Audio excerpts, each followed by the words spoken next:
Church history has its epochs and theological breaks.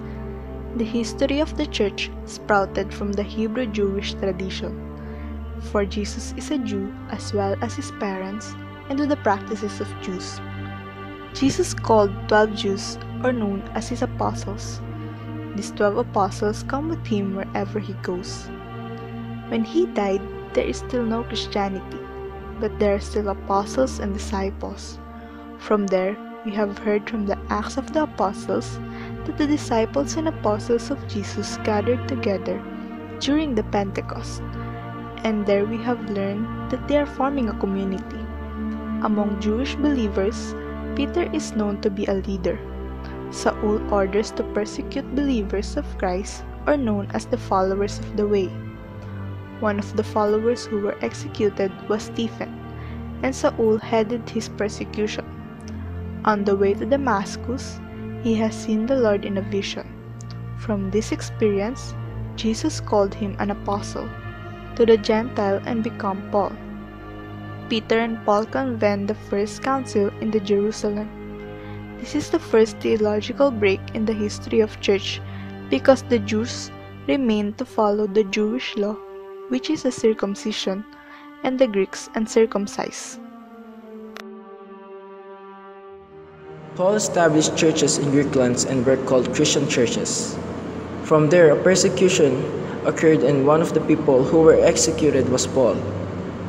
This persecution happened because of the threat to the emperors that these Christians might influence the people in Rome and overpower the emperors.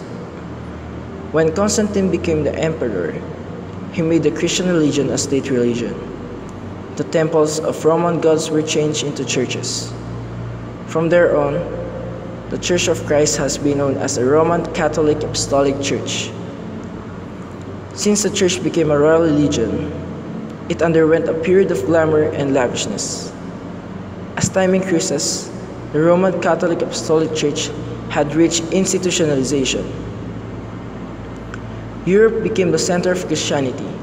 Thus, we jump to a medieval European tradition that focuses on beauty, arts, and aesthetics. Because of the medieval tradition, there became a criticism from those who assumes that they are faithful followers of Jesus Christ and his ways. In this period, questions related to lavishness, indulgence, and money as a penance were raised, asking for reformation.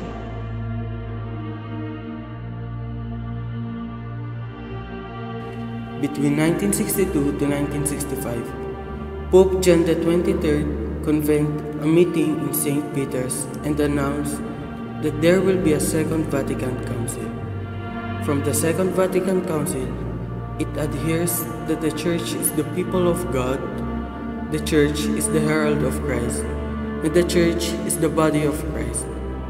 The Church encourages simple living, ecumenism, and interreligious dialogue, establishes the Jew and the Islam relation, and thus masses outside the Church. After the council, the church was called as the World Church, and this marked as the continuous epoch in the church history. Yung structure niya ay hierarchical. Ibig sabihin ng hierarchical, mag-umpisa doon sa Santo Papa, papunta ng mga obispo. Although ang Santo Papa ay obispo, siya yung equal sila ng mga obispo, kaya lang siya yung pinaka-leader ng mga obispo. Yung mga kardinal naman ay galing yun sa ginawa na tinatawag na sa Papa, siya yung ano nila, yung kanilang task ay ang pag-elect na sa Papa. Tapos ng mga obispo, may mga pari, tapos diakono, deacons, tapos mga tao. So yung takbo ng authority, top to bottom. Yun yung sa luma, before Vatican II. Nung yung sa Vatican II naman, inuna na doon sa constitution of the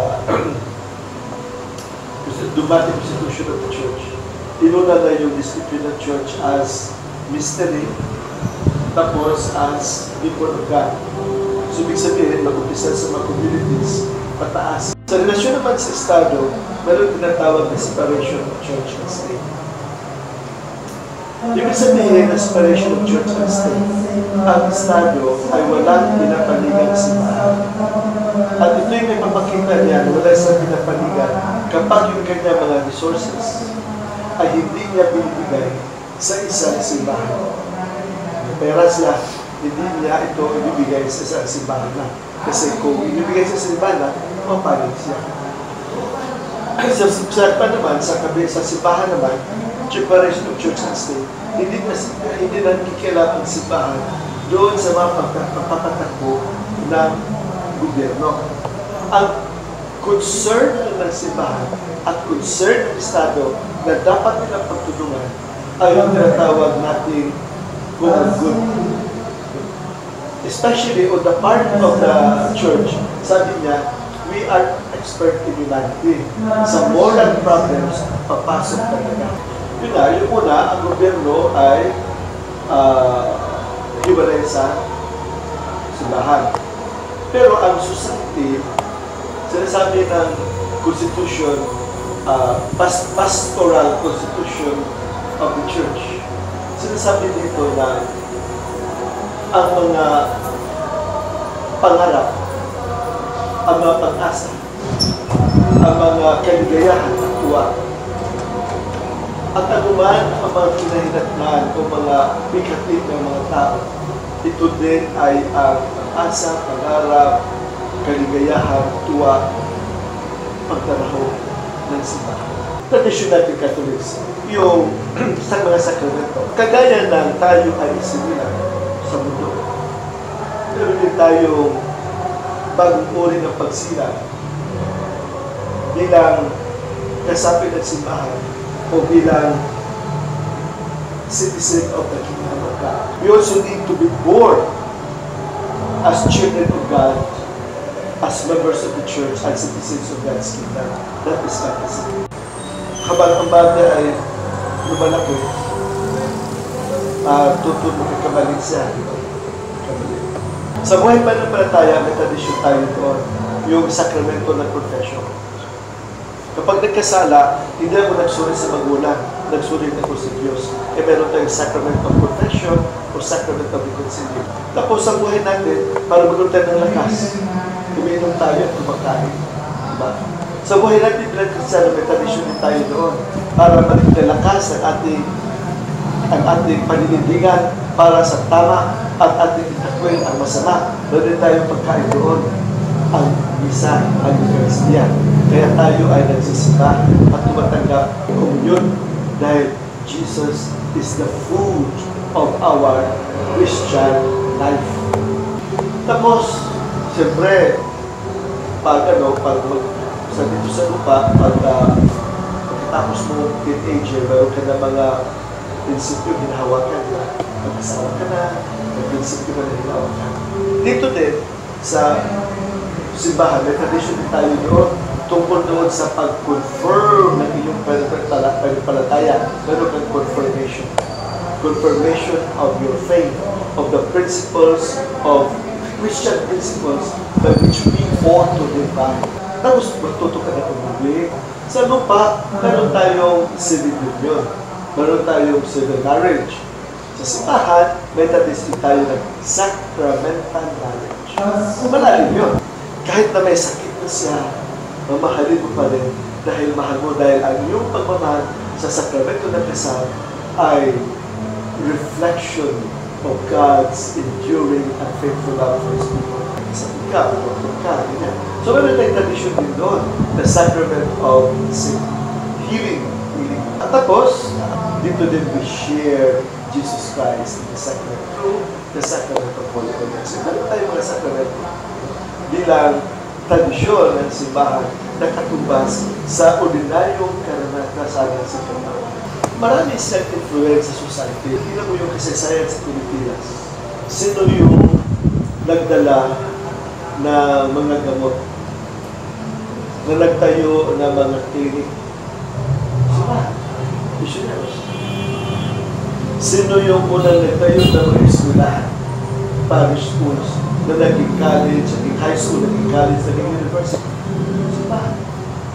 Sabi ng social teachings, ang mahalaga ay ang kilos pagawa kaysa kapitan.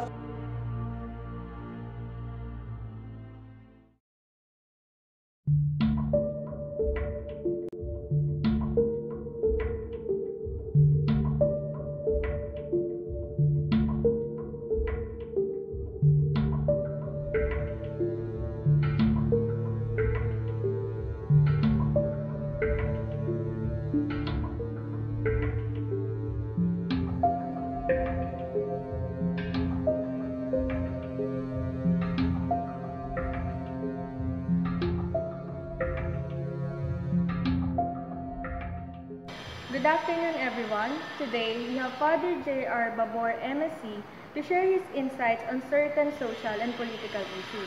Good afternoon po, Father. Good afternoon, Christian. Father, I know that you and the Catholic Church are aware about the issue of the death penalty here in the Philippines. What is the social teaching of the Church about death penalty? And does the scripture says that there are sanctions or death penalty against people who committed such sinful acts?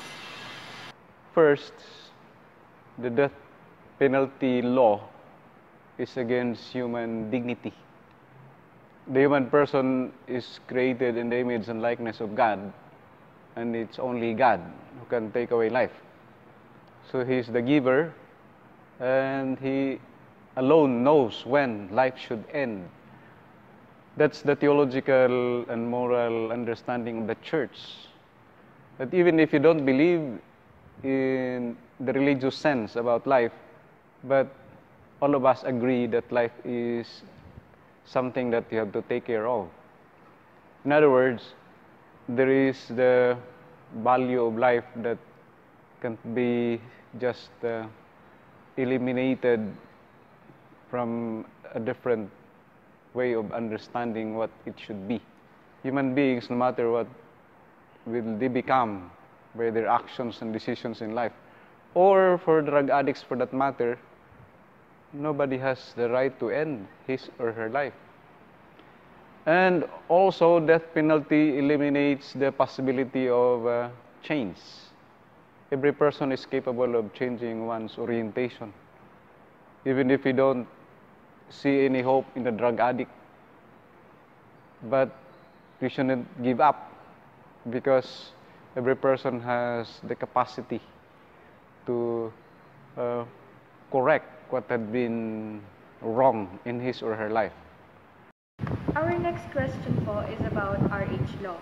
Father, what is the stand of the Catholic Church on the moral issue of reproductive health law? Now, to understand the context of the population issue, first we should set the argument from the perspective of human responsibility. The Church is not against anything that would make the needs of the people, the families, to be met. If you have bigger families, that means you have more mouths to feed. The Church is saying that if we address population, it should be done in the context of the moral responsibility. These are against the sanctity of life. It's something that we don't see consistent with our respect for the gift of life. Our question po is about same-sex marriage. I know that our society had embraced and accepted the LGBT community. Going to the same-sex marriage, what does the Catholic Church says about the marriage? Same-sex marriage is against human nature. Human nature, because if, for example, we say, in a society in which a man and a woman would get married and they have an offspring, then that society will continue from one generation to the next. Now, if there's only a man and a man living together and a woman together, how would that society last? There's no generation that will come after. We respect them, but marriage is something that will not really be in accordance with our understanding that society is made up of men and women having a family, bearing children for the next generation.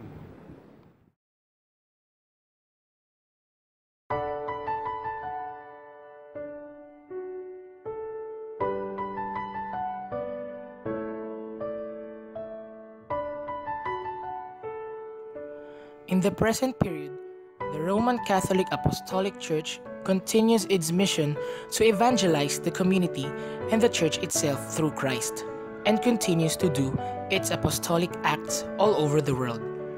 Here in the Philippines, such apostolates to reach the community are being practiced like BECs or the basic ecclesial communities, the sacramental services that are being offered by the Church, and the empowerment of faith with the help of lay servants, as well as the youth. Through this, the true mission of the Church is given justice and fulfilled, and is going to be nurtured through generations.